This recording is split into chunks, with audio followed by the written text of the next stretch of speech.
Praise the Lord, hallelujah. परमेश्वर के नाम का स्तुति हो, परमेश्वर के नाम का महिमा में। पास्टर प्रशांत कुमार आप सभी को आज का बाइबल अध्ययन में यीशु मसीह के नाम से वेलकम और स्वागत करता हूं। मैं आशा और प्रार्थना करता हूं आप सब यीशु मसीह के नाम से कुशल और मंगल से रहेंगे। आइए आज का बाइबल अध्ययन को आरंभ करने से पहले एक छोटा सा प्रार्थना करेंगे, उसके बाद हम आगे बढ़ेंगे। सर्वशक्तिमान परमेश्वर, हम आपका धन्यवाद करते प्रभु, आपने हमें सुंदर सवेरे को देखने के लिए अनुग्रह किया, जिंदों के जमीन में जिंदा रखा, अच्छा स्वास्थ्य दिया प्रभु, इसलिए हम आपका धन्यवाद करते हैं। आज का बाइबल अध्ययन में प्रभु हम आपका स्वागत करते हैं। पवित्र आत्मा हम लोग के बीच में आइए, आपकी उपस्थिति को दीजिए। जितने भी ऑनलाइन देखेंगे और देखने वाले प्रभु, हर एक का जीवन में आपका आशीष, आपका अनुग्रह होने पाए। पिता, आज का वचन के द्वारा तू हमसे बोल और बातचीत कर। पवित्र आत्मा, हाँ प्रभु, मैं अपने आप को तेरे हाथ में समर्पण करता हूँ। तू मुझे नियंत्रण में रख प्रभु, तू मुझे अगुवाई कर, तू मुझे लीड कर, तुम्हारा गुरु, तुम्हारा टीचर बने। मेरे मुंह को प्रभु तू ही नियंत्रण में रख, मेरे मुख से तू बातें कर।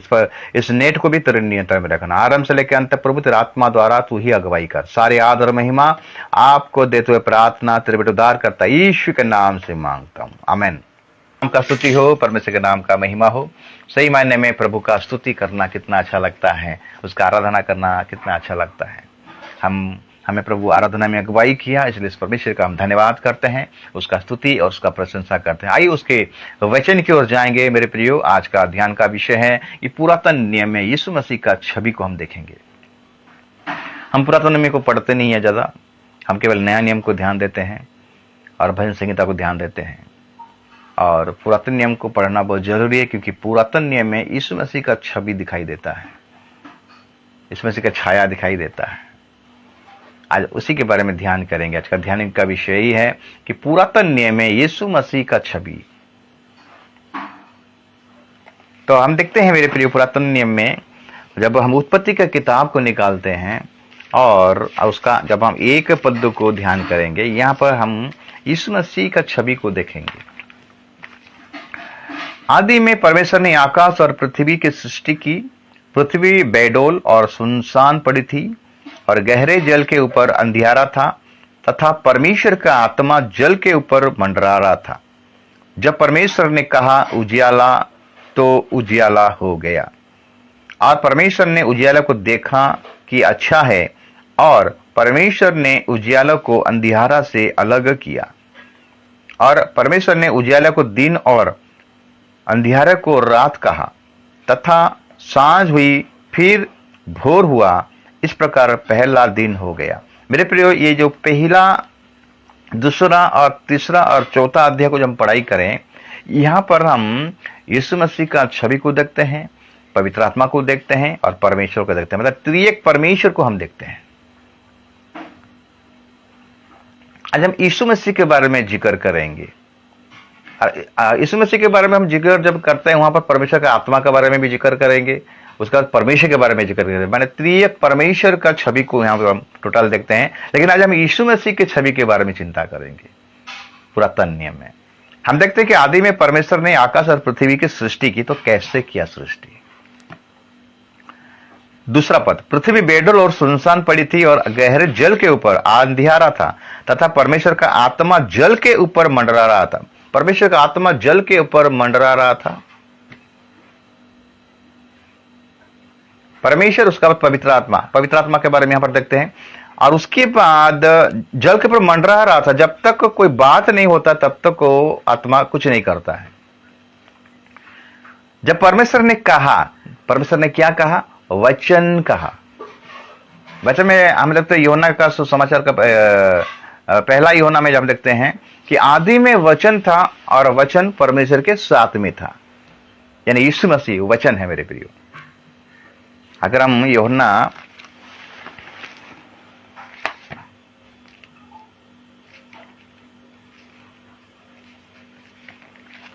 सुसमाचार का पत्र यूहन्ना उसका एक अध्याय को अगर पढ़ाई करेंगे, एक अध्याय 1 पद से, आदि में वचन था और वचन परमेश्वर के साथ था और वचन परमेश्वर था। यही आदि में परमेश्वर के साथ था। सब कुछ उसी के द्वारा उत्पन्न हुआ और जो कुछ उत्पन्न हुआ है उसमें से कोई भी वस्तु उसके बिना उत्पन्न नहीं हुआ। हम देखते हैं कि आदि में वचन था। तो परमेश्वर कैसे बना रहे सृष्टि को? वचन के द्वारा।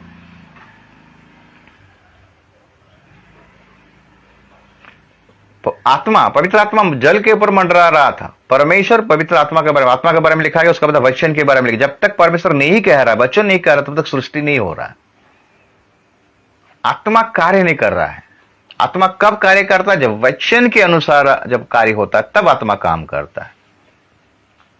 तो यहां पर हम देखें यीशु मसीह का एक छवि को देखें कि परमेश्वर जब इस दुनिया को बनाया, सृष्टि को बनाया, वो वचन के द्वारा बनाया, यानी यीशु मसीह के द्वारा बनाया।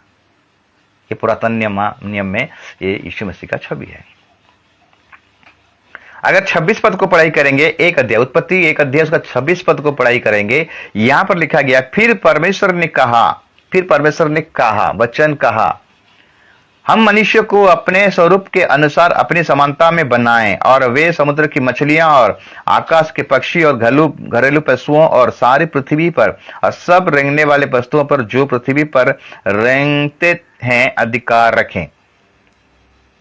तब परमेश्वर ने मनुष्य को अपने स्वरूप के अनुसार उत्पन्न किया, अपने ही स्वरूप के अनुसार परमेश्वर ने उसको उत्पन्न किया, नर और नारी करके उसने मनुष्य की सृष्टि की।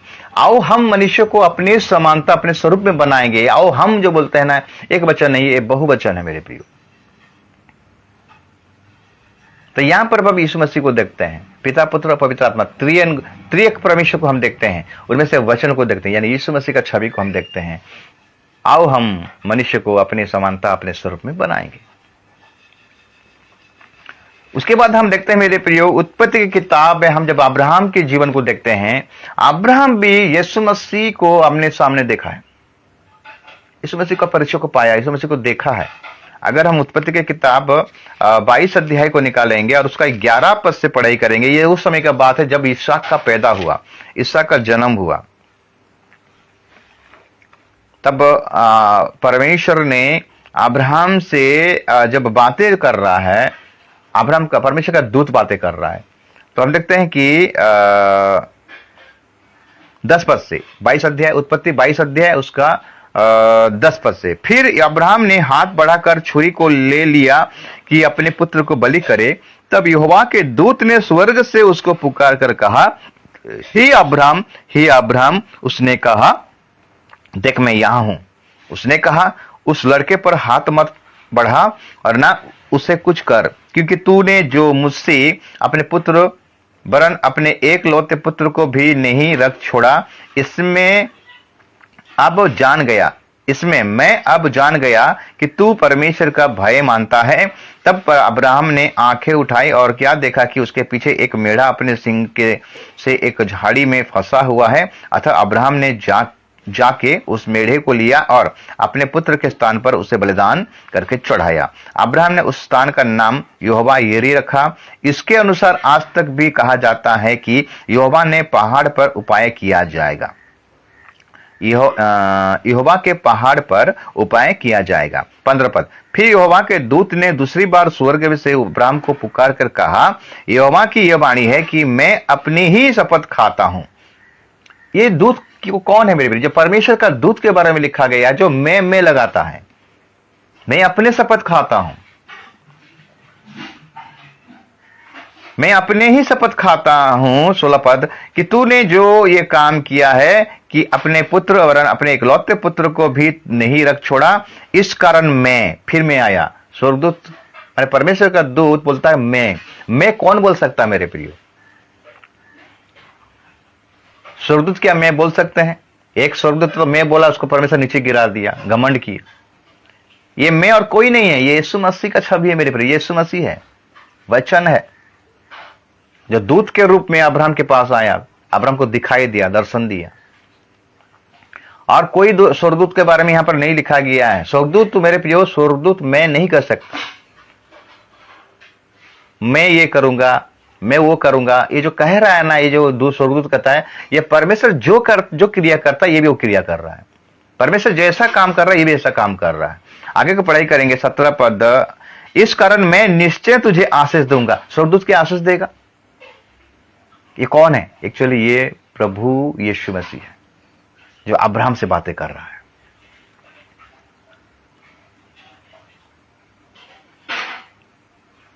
और उसका कहते हैं, मैं निश्चय तुझे आशीष दूंगा और निश्चय तेरे वंश को आकाश के तारोगण और समुद्र के तीर की बालों के किनकों के समान अनगिनत करूंगा, और तेरा वंश अपने शत्रुओं के नगरों का अधिकारी होगा, और पृथ्वी की सारी जातियां अपने को तेरे वंश के कारण धन्य मानेंगी, क्योंकि तूने मेरी बात मानी। क्योंकि तूने मेरी बात मानी। ये स्वर्गदूत ये परमेश्वर का दूत कह रहा है।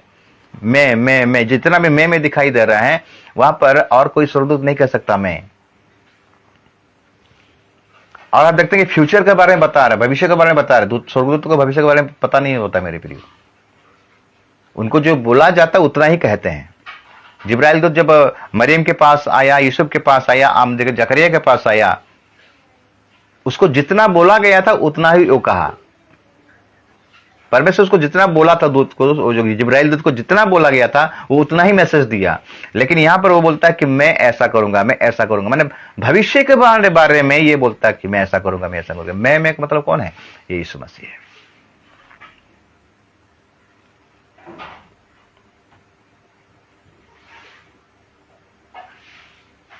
इसलिए वो शपथ खाता है, मैं अपने ही शपथ खाता हूं बोलता है।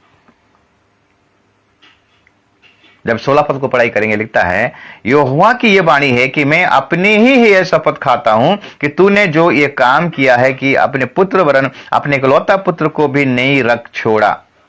मैं अपने ही शपथ खाता हूं। दूत क्या शपथ खाएगा मेरे प्रियो? स्वर्गदूत।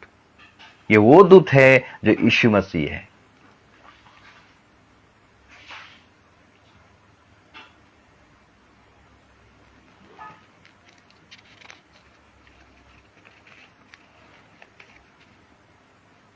तो हम देखें अब्राहम के जीवन में, हमें उत्पत्ति की किताब 22 अध्याय में देखें कि यीशु मसीह का छवि को देखें हम।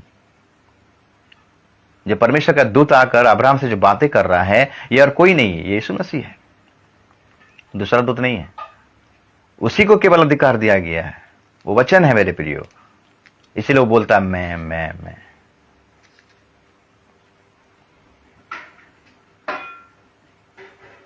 यीशु मसीह ने क्या बोला? मैं मार्ग हूं, मैं सत्य हूं और मैं जीवन हूं। नया नियम में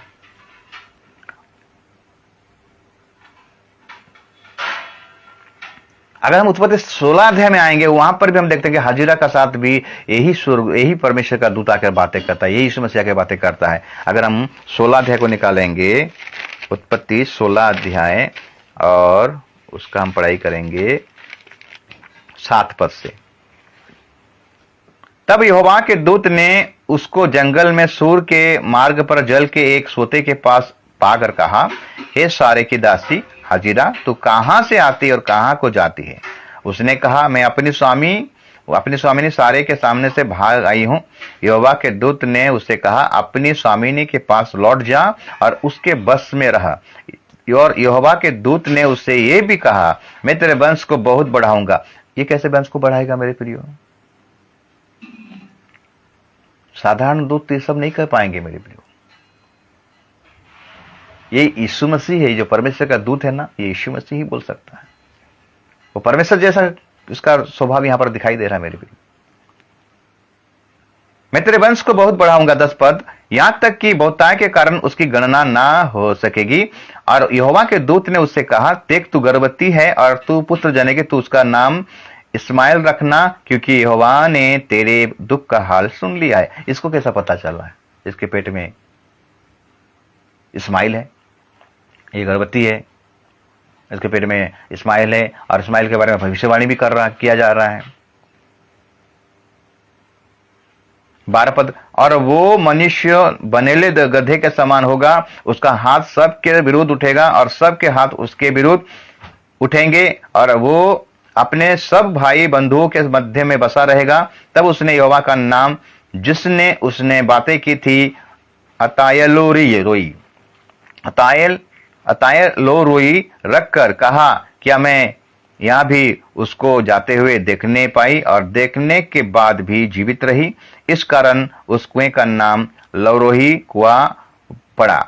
वो तो कादेश और बेरेत के बीच में है। मेरे प्रियो, यहां पर देखते हैं कि ये परमेश्वर का दूत हाजिरा के साथ जब मुलाकात करता है और अपने उससे उसका घर में जो बच्चा है उसके बारे में भविष्यवाणी करता है, इसका नाम इस्माइल रखना, ये इसको भी मैं बढ़ाऊंगा, मैं इसको आशीष दूंगा। ये जो इस्माइल जो है मेरे प्रियो, ये हाजिरा का जो बेटा, ये अब्राहम का संतान है, लेकिन ये जो इस्माइल है ये मुस्लिम कंट्री को दर्शाता है। लिखता है ना, और वो मनुष्य बनेले गधे के समान होगा, उसका हाथ सबके विरुद्ध उठेगा, उसका हाथ सबके विरुद्ध उठेगा। आज देखिए इसराइल पाकिस्तान के बीच में कैसे युद्ध हो रहा है, मुस्लिमों के बीच में कैसे युद्ध हो रहा है, उसका सबके विरुद्ध में उठेगा। ये अब्राहम का गलती के चलते हुआ मेरे प्रियो। तो यहां पर हाजिरा का साथ परमेश्वर का जो दूत बातें कर रहा है, ये कौन है? ये यीशु मसीह है। और किसी का अधिकार नहीं मेरे प्रियो, कोई नहीं जान सकता भविष्य के बारे में। ये बोलता है उसका भविष्य के बारे में बता रहा है, वो लड़का पैदा होगा बता रहा है, उसका नाम इस्माइल रखना बता रहा है, इसको मैं बढ़ाऊंगा बोलता है, उसका भविष्य के बारे में बता रहा है, फ्यूचर के बारे में बता रहा है। फिर अगर हम 21 अध्याय अगर 16 पद को भी देखेंगे, 21 अध्याय 16 पद में लिखता है, और आप उससे तीर भर के टप्पे पर दूर जाकर उसके सामने ये सोचकर बैठ गई, मुझको लड़के की मृत्यु देखनी ना पड़े। तब वो उसके सामने बैठी हुई चिल्ला चिल्ला कर रोने लगी। परमेश्वर ने उस लड़के की सुनी, और उसके दूत ने स्वर्ग से हाजिरा को पुकार कर कहा, हे हाजिरा, तुझे क्या हुआ? मत डर, क्योंकि जहां तेरा लड़का है वहां से उसकी आवाज परमेश्वर को सुन पड़ी है। उठ, अपने लड़के को उठा और अपने हाथ में संभाल, क्योंकि मैं उसके द्वारा एक बड़ी जाति बनाऊंगा। ये दूत बातें कर रहा है, परमेश्वर का दूत, एक बड़ी जाति बनाऊंगा, भविष्य के बारे में बता रहा है। ये कौन है? यीशु मसीह है। पुराना नियम में यीशु मसीह का छवि को हम देख रहे हैं। अगर पुरातन नियम को ठीक से पढ़ेंगे मेरे प्रियो, हमारा चक्षु खुल जाएगा, हमारा आंख खुल जाएगा, हमको प्रकाशन मिलेगा मेरे प्रियो।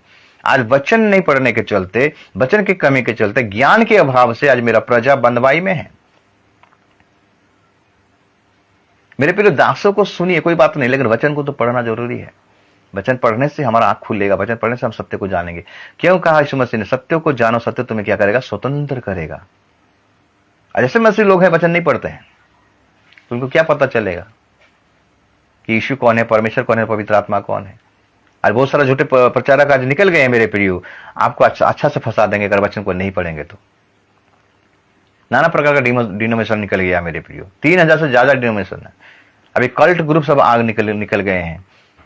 अगर वचन को हम नहीं जानेंगे, हम त्रिएक परमेश्वर को जानने नहीं पाएंगे। हाजिरा को हम देखते हैं कि स्वर्गदूत ने दर्शन दिया, परमेश्वर का दूत दर्शन दिया, ये वो यीशु मसीह है।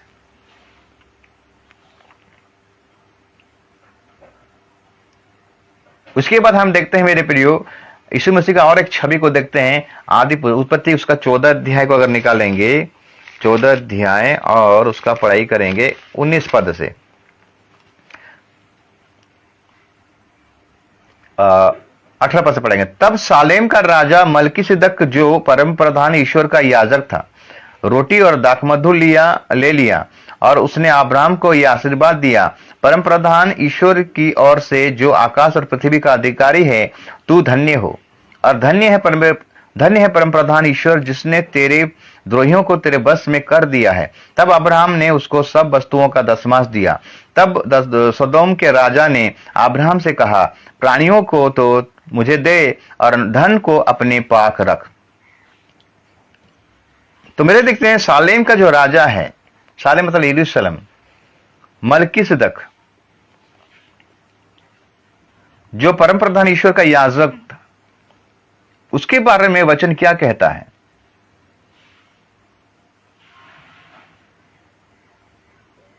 मलकीसिदक की रीति के अनुसार का महायाजक, जो यीशु मसीह को प्रेजेंट करता है मेरे प्रियो। हमारा प्रभु यीशु मसीह राजाओं का राजा है।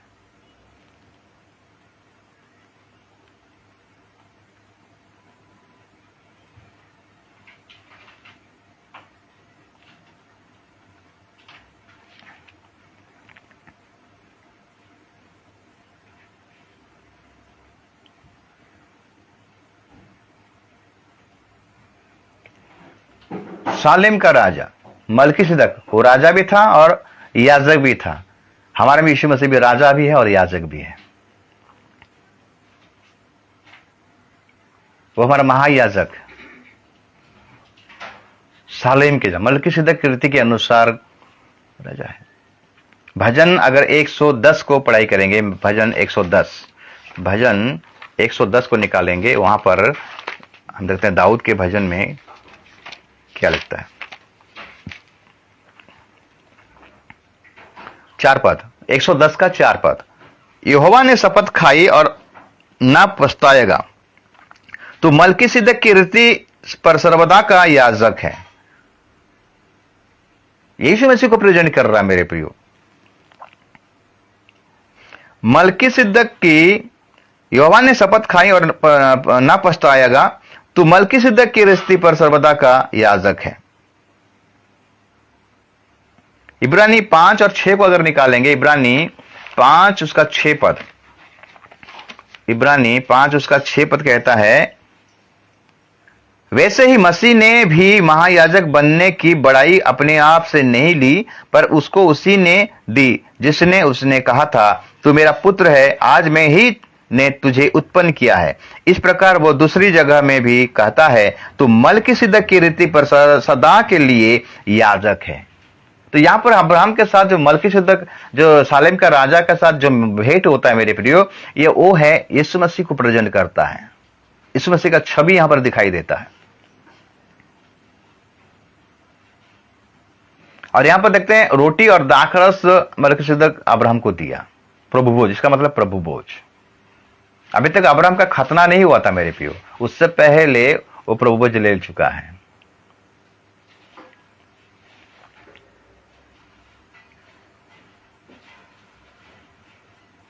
बपतिस्मा लेने के बाद हम प्रभु भोज लेते हैं ना। अब्राहम का अभी खतना नहीं हुआ। खतना का मतलब क्या? बपतिस्मा को दर्शाता है। उससे पहले 2 रोटी और दाखरस मलकीसिदक याजक उसको अब्राहम को दिया खाने के लिए। तो मेरे कहने का मतलब है, कोई बपतिस्मा के लिए तैयार हो गया है, मन फिराया है, अपने अपने पाप से मन फिराया, बपतिस्मा के लिए लेट हो रहा है, कुछ कारणवश बपतिस्मा डिले हो रहा है, तो अगर वो संडे में अगर चर्च में प्रेजेंट है तो उसको प्रभु भोज देना जरूरी है। यहां पर हम देखें अब्राहम का खतना 15, 16, 17 के बाद हो रहा है। जब जब ईसा का जन्म हुआ, हम देखते हैं कि उस समय अब्राहम के भी खतना हो रहा है। तो यहां पर खतना नहीं हुआ है, अब्राहम प्रभु खा चुका है। परमेश्वर तो मना कर सकता था, लेकिन परमेश्वर तो मना नहीं किया। हाँ, ये बात है, अगर वो उसका मन में वो बपतिस्मा नहीं लिया है, प्रभु को जान लिया, अपने उद्धारकर्ता रूप में, व्यक्तिगत रूप में जान लिया है, अगर वो अपने इच्छा से बोलता नहीं मैं अभी नहीं लूंगा, मैं बपतिस्मा लेने के बाद लूंगा, ठीक है, उसका वो अपना इच्छा है, लेकिन हम रोक नहीं सकते, ये प्रभु का इच्छा है। इसके बाद हम देखते हैं मेरे प्रियो 3 अध्याय याकूब के जीवन को अगर देखेंगे। याकूब जो कि इसहाक का बेटा याकूब था, याकूब के साथ जो मल्ल युद्ध करता था वो पुरुष कौन था? अगर उत्पत्ति की किताब हम 32 अध्याय को निकालेंगे,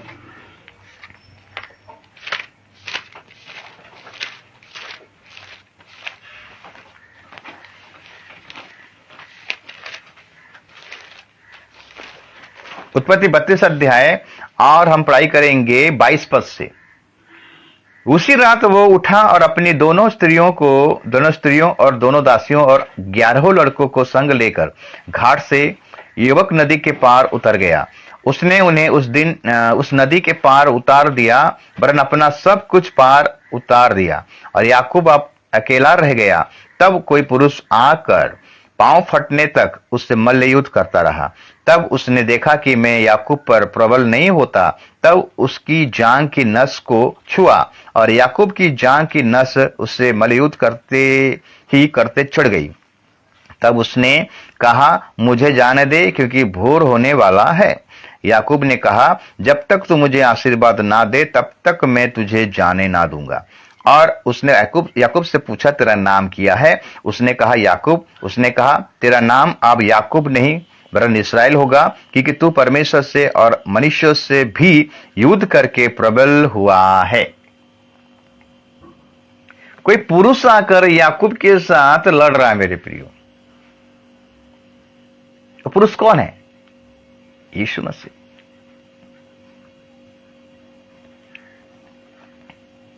याकूब ने कहा, मैं विनती करता हूं मुझे अपना नाम बता। उसने कहा, तू मेरा नाम क्यों पूछता है? तब उसने उसको वही आशीर्वाद दिया। तब याकूब ने यह कहकर उस स्थान का नाम पनियल रखा, परमेश्वर को आमने सामने देखने पर भी मेरा प्राण बच गया। परमेश्वर को आमने सामने, एक इसको एक्चुअली किसको देखा जानते हैं? वो पुरुष कौन था? यीशु मसीह था। वो ये याकूब को उस पुरुष ने पूछा, तेरा नाम क्या है? मेरा नाम याकूब है। सही बोला। जब उसका पिता ने पूछा था, याकूब का पिता इसहाक ने पूछा था, तेरा नाम क्या है? उसने वो अपने बड़े भाई का नाम बोल दिया, झूठ बोला। जिंदगी भर झूठ बोलते बोलते बोलते बोलते धोखा देते देते देते उसका मामा के घर में चला गया। वहां पर वो परिश्रम किया, वहां पर शादी भी हुआ, उसका मामा उसको धोखा दिया। तो मेरे प्रियो, बहुत आशीष पाया था याकूब, और वहां से वो अपना देश लौट रहा था। लेकिन उसका हृदय में भी व्याकुलता था, उसके मन में भी व्याकुलता था, इतना सब आशीष पाया हूं लेकिन किस काम का? अगर मैं अगर परमेश्वर का आशीष को नहीं पाऊंगा, ये आशीष मुझे मिलकर क्या फायदा है? इसीलिए वो पश्चाताप किया, मन फिराया। मेरे प्रियो, उसने जो गलतियां किया था, गलत रीति से आशीष को मैंने चुरा कर लिया था, पर वो चाहता था कि परमेश्वर से मुझे आशीष मिले। परमेश्वर का जो आशीष है वो शांति है।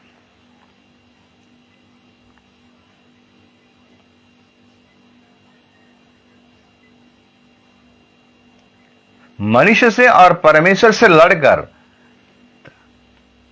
मेरे प्रियो, मल्लयुद्ध जो कर रहा था, कौन सा मल्लयुद्ध कर रहा था?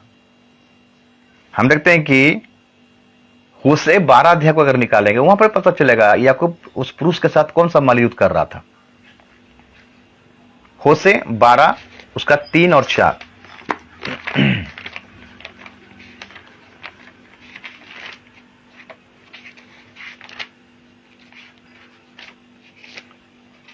होशे की किताब उसका 12 अध्याय और उसका 3 और 4 को पढ़ाई करेंगे। लिखता है, अपनी माता की कोख ही में उसने अपने भाई को अड़ंगा मारा, और बड़ा होकर वो परमेश्वर के साथ लड़ा।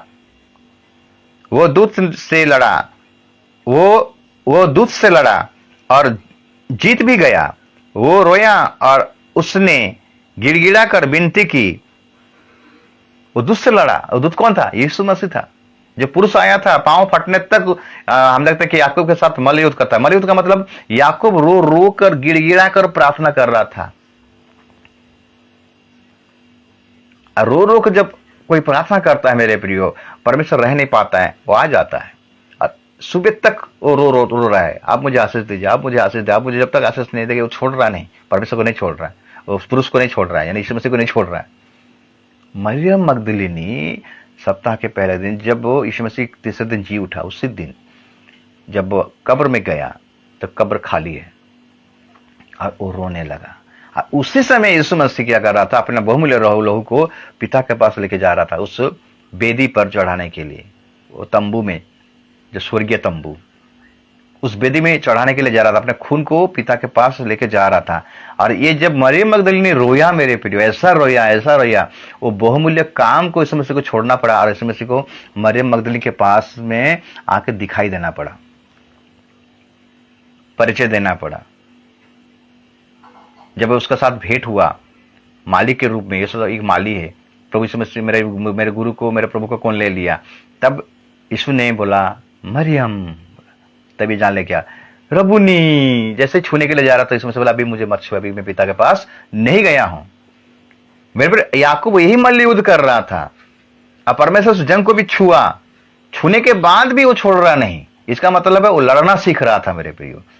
प्रार्थना एक युद्ध है, और उसको लड़ना हमें सीखना मेरे प्रियो।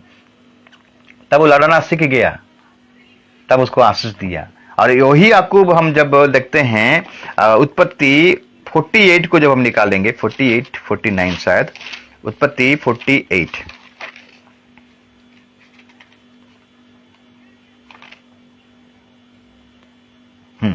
उत्पत्ति 48 का अगर हम देखेंगे, जब यूसुफ का 2 बेटों को जब आशीष देने के लिए जब याकूब हाथ बढ़ाया, और उसके बाद हम देखते हैं 15 पद, 48 का 15 पद को अगर पढ़ाई करेंगे, फिर उसने यूसुफ को आशीर्वाद देकर कहा, परमेश्वर जिसके सम्मुख मेरे बाप दादा अब्राहम और इसहाक चले, वही परमेश्वर मेरे जन्म से लेकर आज के दिन तक मेरा चरवाहा बना है, और वही दूत मुझे सारी बुराई से छुड़ाता आया है। वही अब इन लड़कों को आशीष दे, और ये मेरे और मेरे बाप दादा अब्राहम और इसहाक के कलाएं और कहलाएं और पृथ्वी में बहुतायत से बढ़े।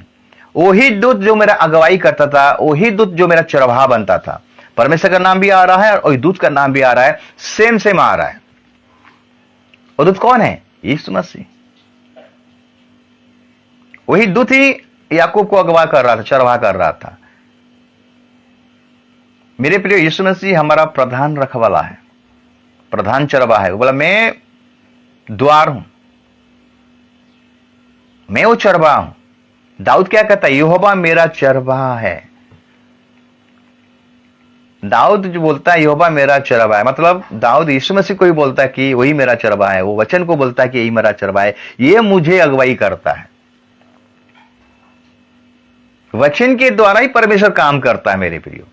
परमेश्वर यूं ही नहीं बोल, यूं ही नहीं सृष्टि कर दिया, बोला, आत्मा ने काम किया।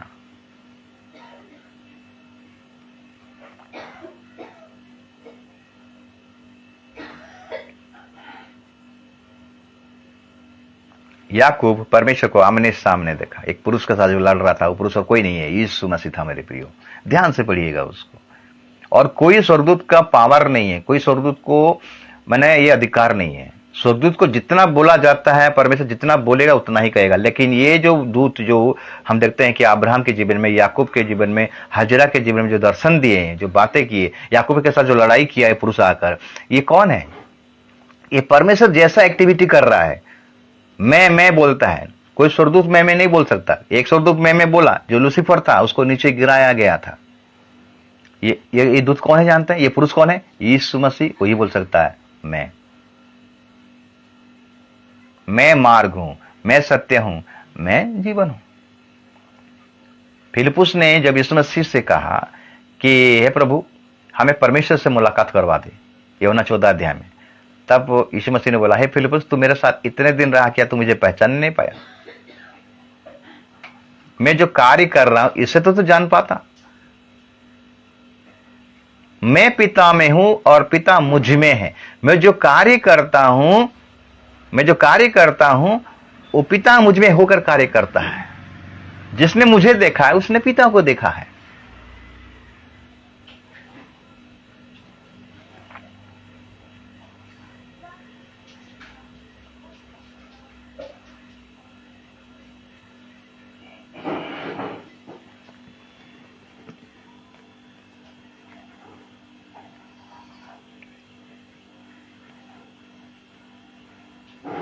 उत्पत्ति 24 अध्याय को अगर निकालेंगे मेरे प्रिय, उत्पत्ति 24 अध्याय में अगर हम एक बात को देखेंगे, 24 अध्याय और उसका 7 पद से पढ़ाई करेंगे।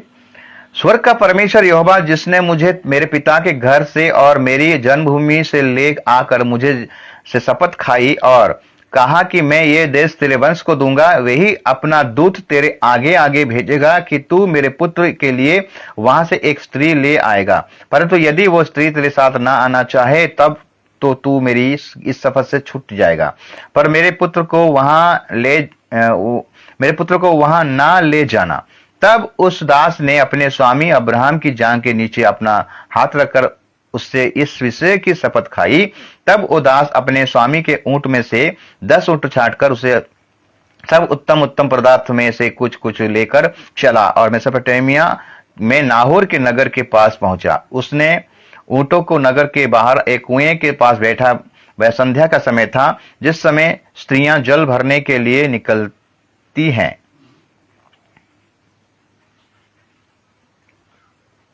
और उसके बाद हम देखते हैं आगे को अगर पढ़ाई करेंगे 40 पद 34 से पढ़ाई करेंगे। उत्पत्ति 24 अध्याय उसका 30 पद। तब उसने कहा, मैं तो अब्राहम का दास हूं, यहोवा ने मेरे स्वामी को बड़ी आशीष दी है, इसलिए वो महान पुरुष हो गया है। और उसने उनको भेड़ बकरी गाय बैल सोना रूपा दास दासियां ऊंट और गधे दिए हैं। और मेरे स्वामी की पत्नी सारे के बुढ़ापे उसके बुढ़ापे में उसके एक पुत्र उत्पन्न हुआ है और उस पुत्र को अब्राहम ने अपना सब कुछ दे दिया है। मेरे स्वामी ने मुझसे ये शपथ खिलाई है, मैं उसके पुत्र के लिए कनानियों की लड़कियों में से जिनके देश में वो रहता है कोई स्त्री नहीं लाऊंगा। मैं उसके पिता के घर और स्कूल के लोगों के पास जाकर उसके पुत्र के लिए एक स्त्री ले आऊंगा। तब मैंने अपने स्वामी से कहा, कदाचित वह स्त्री मेरे पीछे ना आए। तब उसने मुझसे, यहोवा जिसके सामने मैं चलता आया हूं, वो तेरे संग अपने दूत को भेजकर तेरी यात्रा को सफल करेगा और तू मेरे कुल और मेरे पिता के घराने में से पुत्र के लिए एक स्त्री ला सकेगा। तब ही मेरे इस शपथ से छूटेगा जब तू मेरे कुल के लोगों के पास पहुंचाएगा, और यदि वे तुझे कोई स्त्री ना दे तो तू मेरे शपथ से छूटेगा। मेरे प्रिय, अब्राहम का कहने के अनुसार एलियाजर को जो भेजा, अब्राहम ने कहा जिस प्रकार परमेश्वर का दूत ने मुझे अगुवाई किया उसी प्रकार तुझे भी वो दूत अगुवाई करेगा। वो दूत कौन है? यीशु मसीह।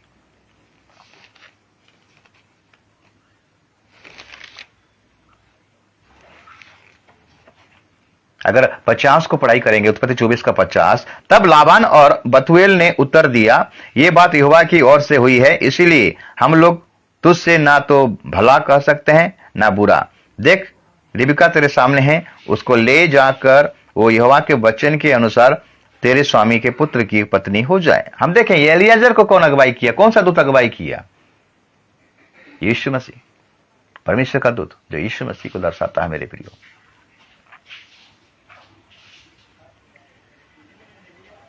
अगर यात्रा निर्गमन का पुस्तक मेरे प्रियो उसका 14 अध्याय को निकालेंगे, निर्गमन 14 अध्याय और उसका 19 पद को देखेंगे, तब परमेश्वर का दूत जो इस्राएली सेना के आगे आगे चला करता था जाकर उनके पीछे हो गया, और बादल का खंभा उनके आगे से हटकर उनके पीछे जा ठहरा।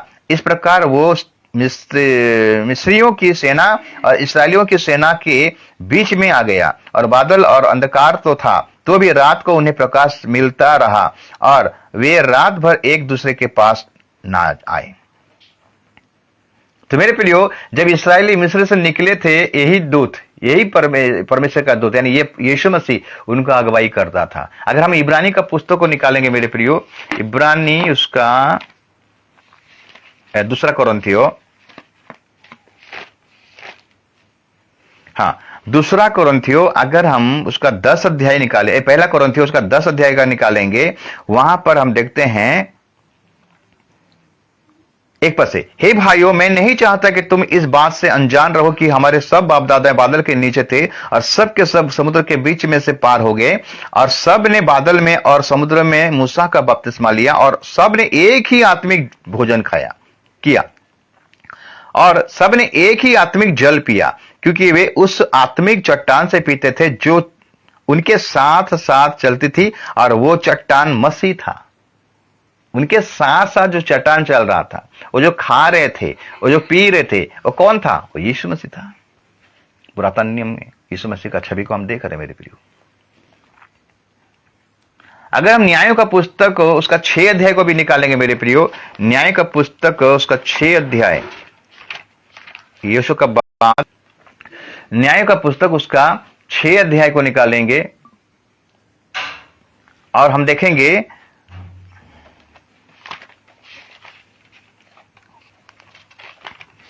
6 अध्याय का 11 पद से अगर पढ़ाई करेंगे, फिर यहोवा का दूत आकर उस बांज वृक्ष के तले बैठ गया जो ओपरा में अबीएजेरी योआस का था, और उसका पुत्र गिदोन एक दाखरस के कुंड में गेहूं इसलिए झाड़ रहा था कि उसने मिद्यानियों से छिपा रखे।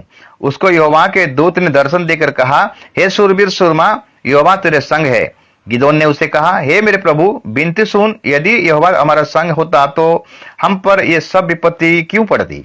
और जितने आश्चर्य कर्म का वर्णन हमारे पुरखाओं ने कहकर करते थे, ये क्या यहोवा हमको मिस्र से छुड़ा नहीं लाया? वे कहाँ रहे? अब तो यहोवा ने हमको त्याग दिया और मिद्यानियों के हाथ में कर दिया है। तब यहोवा ने उस पर दृष्टि करके कहा, अपनी इसी शक्ति पर जा और तू इस्राएलियों को मिद्यानियों के हाथ से छुड़ाएगा। क्या मैंने तुझे नहीं भेजा? उसने कहा, हे मेरे प्रभु, विनती सुन, मैं इसराइलियों को कैसे छुड़ाऊं? देख के मेरा कुल मनसे में से कंगाल है, फिर मैं अपने पिता के घराने में सबसे छोटा हूं। यहोवा ने उससे कहा, निश्चय मैं तेरे संग रहूंगा, इसीलिए तू मिद्यानियों को ऐसा मार डालेगा जैसा एक मनुष्य को। गिदोन ने उससे कहा, यदि तेरा अनुग्रह मुझ पर हो तो मुझको इस का कोई चिन्ह दिखा कि तू ही मुझसे बात कर रहा है। जब तक मैं तेरे पास फिर आकर अपनी भेंट निकाल कर तेरे सामने ना रखूं, तब तक तू यहां से ना जा। उसने कहा, मैं तेरे लौटने तक ठहरा रहूंगा।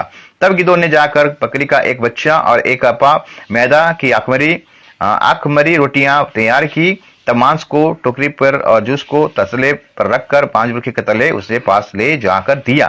परमेश्वर के दूत ने उससे कहा, मांस और अखमरी रोटियां को लेकर इस चट्टान पर रख दे और जूस को उंडेल दे। उसने ऐसा ही किया। तब यहोवा के दूत ने अपने हाथ की लाठी को बढ़ाकर मांस और अखमरी रोटी को छुआ और चट्टान से आग निकली, जिससे मांस और अखमरी रोटियां भस्म हो गई। तब यहोवा का दूत उसकी दृष्टि से ओझल हो गया।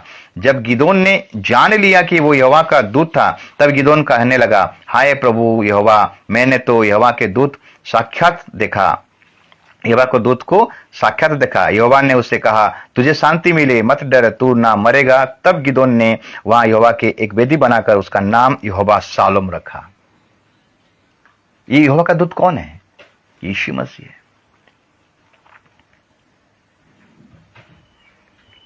यीशु मसीह था मेरे प्रियो। यीशु मसीह का छवि को हम देख रहे हैं गिदोन के जीवन में, पुरातन नियम में, न्याय का पुस्तक में। और एक जगह में देखेंगे मेरे प्रियो, न्याय का पुस्तक उसका 13 अध्याय, जब हम उसका 1 पद से पढ़ाई करते हैं। इसराइलियों ने फिर यहोवा की दृष्टि में बुरा किया, इसलिए यहोवा ने उनको फलिस्तियों के बस में 40 वर्ष तक लिया रखा। मिद्यानियों के कुल का सोरावासी मानहो नामक एक पुरुष था।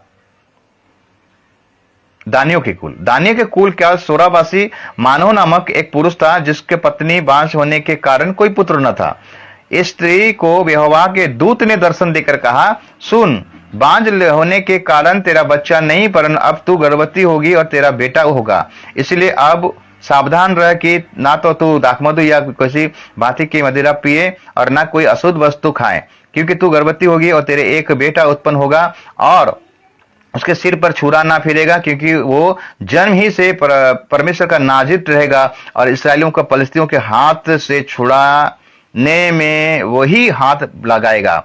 उस स्त्री ने अपने पति के पास जाकर कहा, परमेश्वर का एक जन मेरे पास आया था, जिसका रूप परमेश्वर के दूत का सा अति भयोग्य था, और मैंने उससे ना पूछा कि तू कहाँ के है, और उसने मुझे अपना नाम बताया। परंतु उसने मुझसे कहा, सुन, तू गर्भवती होगी और तेरा एक बेटा होगा। इसलिए अब ना तो दाखमधु या किसी भांति की मदिरा पीना और ना कोई अशुद्ध वस्तु खाना, क्योंकि वो लड़का जन्म से मरण के दिन तक परमेश्वर का नाजिर रहेगा। ये दूत सारे फ्यूचर को बता दिया। उसका गर्भ में लड़का पैदा होगा, वो लड़का इसराइल का उद्धारकर्ता के रूप में काम होगा, मतलब व्यवहार, परमेश्वर को व्यवहार करेगा। जन्म से ही मरण तक वो नाजिर रहेगा। उसके बाद हम जब 17 पद को पढ़ाई करते हैं, 15 पद को, मानव ने यहोवा के दूत से कहा, 15 पद 13 का 15, न्याय का पुस्तक 13 का 15। मानव ने यहोवा के दूत से कहा, हम तुझको रोक ले कि तेरे लिए बकरी का एक बच्चा पका कर तैयार करें। यहोवा के दूत ने मानव से कहा, चाहे तू मुझे रोक रखे, परंतु मैं तेरे भोजन में से कुछ ना खाऊंगा, और यदि तू होमबलि करना चाहे तो यहोवा के लिए कर। मानव तो ना जानता था कि ये यहोवा का दूत है। मानव ने यहोवा के दूत से कहा, अपना नाम बता, इसलिए कि जब तेरी बातें पूरी हो तब हम तेरा आदरमान कर सकेंगे। यहोवा के दूत ने उससे कहा, मेरा नाम तो अद्भुत है। उसका नाम क्या था? अद्भुत है। अद्भुत कौन है? ईसाया उसका 9 का 6 में जब पढ़ाई करते हैं, वहां लिखता है, एक कुंवारी गर्भवती होगी और एक पुत्र जनेगी, और उसका नाम क्या रहेगा? अद्भुत युक्ति करने वाला, आश्चर्य प्रकार मंत्री, पराक्रम परमेश्वर का पुत्र। उसके कांधों पर राजदंड रहेगा। मेरे प्रियो, ये कौन है? यीशु मसीह है। ये जो यहोवा का दूत है ये यीशु मसीह। नाम पूछा, तेरा नाम क्या? मेरा नाम अद्भुत है। ईशा नबी का पुस्तक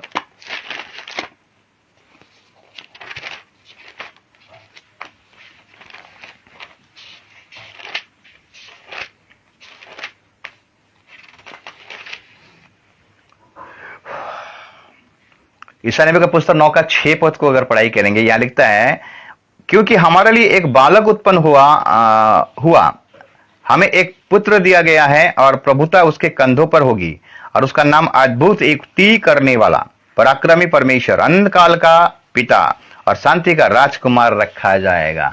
ये दूत कौन है? अद्भुत, युक्ति करने वाला, उसका नाम है अद्भुत, अनंत काल का पिता, शांति का राजकुमार। तो हम देखें पुरातन नियम में मेरे प्रियो यीशु मसीह का छवि को, इसलिए पुरातन नियम को पढ़ना जरूरी है। पढ़िएगा मेरे प्रियो, उसको सीरियल बाय सीरियल बाय अगर आराम से पढ़ेंगे वचन को तो आप समझ में पाओगे। आज वचन नहीं पढ़ने के चलते आज लोग अंधकार में हैं, परमेश्वर के ज्ञान को जान नहीं पाते हैं, प्रभु को जानने नहीं पाते, प्रभु को पहचानने नहीं पाते, यीशु मसीह को जानने नहीं पाते। वचन में लिखता है यीशु मसीह को जानना ही अनंत जीवन है। जानेंगे कैसे? पढ़ेंगे तब तो जानेंगे। खाली ये पास्टर वो बहुत अच्छा प्रचार किया, वो अच्छा, अरे वो तो प्रचार किए हैं और वचन से प्रचार कर रहे हैं, लेकिन आप क्या कर रहे हो? आपको भी वचन को ढूंढना है, खोजना है, जानना है, तब तो सत्य को जानोगे, तब तो आप भ्रम में नहीं पड़ोगे। क्योंकि आज बहुत सारा झूठे भविष्यवक्ता उठ खड़े हुए हैं, बहुतों को भरमाएंगे, चुने हुओं को भी भरमा देंगे। वचन में लिखता है, मत्ती 24 अध्याय को अगर पढ़ाई करेंगे मेरे प्रियो, यीशु मसीह खुद ये वचन कहता है। कोई तुम्हें भरमाने ना पाए, क्यों बोलता है? इसलिए हमें सच्चे परमेश्वर को जानना बहुत जरूरी है। इसलिए आपके पास अगर बाइबल है उसको रेडी पढ़िए, डेली रीडिंग कीजिए, बाकी पवित्र आत्मा आपको लीड करेगा क्या सही और क्या गलत है। हम देखें यीशु मसीह का छवि को पुरातन नियम में, इसलिए त्रिएक परमेश्वर पुरातन नियम में भी है, नया नियम में भी है। त्रिएक परमेश्वर को हमको मानना है, पिता, पुत्र और पवित्र आत्मा। केवल यीशु नहीं, केवल यहोवा नहीं, केवल पवित्र आत्मा नहीं, तीनों को हमें साथ में लेकर चलना है। ये तीन मिलकर सृष्टि को बनाए, ये तीन मिलकर यीशु मसीह को जगत में लाए, और यही तीन मिलकर हमें उस राज्य में प्रभु पहुंचाएंगे। इसलिए धोखा ना खाओ, परमेश्वर को जानो, परमेश्वर को पहचानो, यीशु मसीह को जानो। हम जब यीशु मसीह को जानेंगे, सही रीति से जानेंगे। डिनोमिनेशन बहुत डिनोमिनेशन है मेरे प्रिय, सब बोलते हैं कि हम जानते हैं, लेकिन कुछ नहीं जानते हैं। जानना बहुत जरूरी है। जब तक आप नहीं जानोगे, नहीं पहचानोगे यीशु मसीह को, वो दूल्हा को किस प्रकार आप शादी करोगे मेरे प्रियो? वो आने वाला है। आपका दूल्हा को अगर ठीक से पहचान पाओगे, उसके अनुसार आप प्रिपेयर होगे, रेडी होगे, तब वो लेकर जाएगा। नहीं तो बाहर में खड़ा रहोगे और 5 निर्बुद्धि के समान दरवाजा पर आघात मारा, हमारे लिए द्वार खोलिए खोलिए खोलिए, अंदर से आवाज आता, तुम कौन हो? मैं तुम्हें नहीं जानता। मैं आशा करता हूं आज का वचन आप सबों के लिए जरूर आशीष का कारण बना होगा। प्रभु आप सबको आशीष करे, अनुग्रह करे, दया करे और कृपा करे, आपका आत्मिक चक्षु को प्रभु खोले। और मैं ये प्रार्थना विनती करता हूं कि आप प्रभु का वचन को गहराई से अध्ययन करें, प्रभु का वचन को जानें, समझें और सत्य को जानें, और प्रभु के राज्य के लिए अपने आप को तैयार करें। आमीन।